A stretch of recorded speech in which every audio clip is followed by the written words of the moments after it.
Good evening, everyone. Welcome back to Fox 23 News. I'm Nicole Menner. Some big news coming this weekend for the Southern Miss football team. Senior quarterback Quadra Griggs was suspended indefinitely by the team for a student conduct matter. No further information was provided. Griggs started 7 games last season where he threw for 1,879 yards with 16 touchdowns. He's returning from an off-season Achilles injury. Griggs had been competing with transfer Jack Abraham for the starting job this fall. Meanwhile, it was a busy weekend for the MSU football team. After completing the first full week of preseason practices, the Bulldogs held their annual media day on Saturday and wrapped up the night with their first preseason scrimmage. It's clear that the optimism is high in Starkville, and that stems directly from Coach Moorhead. Through 7 practices, I think we've seen steady strides in our understanding and execution of our scheme in all 3 phases. In offense, defense, and special teams. 21 days left at camp until our first game. We need to take advantage of every opportunity, mentally and physically, 1 rep at a time at a championship standard. We talk to our guys on a daily basis that we can't waste a rep, a drill, a play, a period, a meeting, a practice, or a day. We need to continue to make the investment and earn the right and have our actions reflect our goals. And certainly very excited for the upcoming season. It's been a very good and productive camp so far. The kids are doing a great job. The coaching staff is aligned. Everyone's pulling the rope in the same direction, and a good reason for optimism. Over in the NFL, it's on to week 2. Coming off a win over the Jaguars to open up the preseason, the New Orleans Saints will host the Arizona Cardinals on Friday. Now, like most teams with a veteran quarterback, the Saints won't be playing much of Drew Brees the next few weeks. Instead, it's left up to the backups. But Brees is more than happy to see those guys getting in the reps. It's important for me to get some reps in the preseason, and it's really just a matter of how many. I feel like getting some work in the 2nd preseason game and the 3rd preseason game prepares me plenty for the regular season.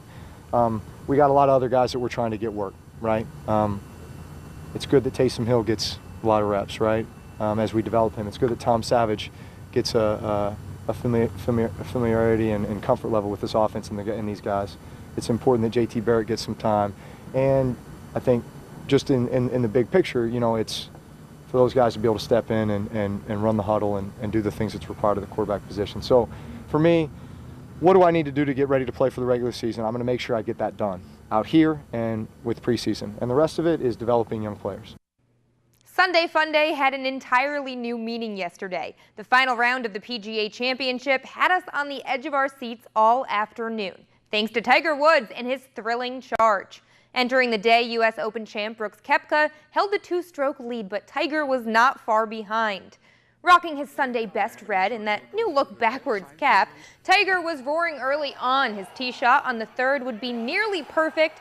Just missing the cup, he would get the birdie there, and it would only get better. He knocked in the 10-foot birdie to sit just 1 stroke back of Koepka on the par 3 13th. And then the shot of the day on 15 as his approach landed just 1 foot from the cup. His day would end with a 19-foot birdie for his 8th of the day as he posted a 6-under 64, the lowest final round in a major in his entire career, to take 2nd place. And unfortunately for Brooks Koepka, the Tiger Show, well, it kind of overshadowed his remarkable weekend, so let's show him some love.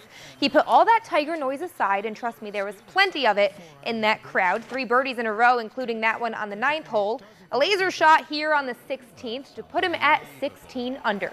So Brooks Koepka, the winner of the 100th PGA Championship, he's now the 5th player to win the U.S. Open and PGA Championship in the same year. Congratulations to him. It's a shame that all the Tiger hype, of course, was going to it was fun to watch. Ultimately overshadow that, but it was a very exciting day yesterday. I'm thinking the ratings were probably way up because Tiger. Yeah, I've read so many articles today about everyone saying it doesn't matter who won. Tiger at the end of the day looked good. The comeback has finally arrived.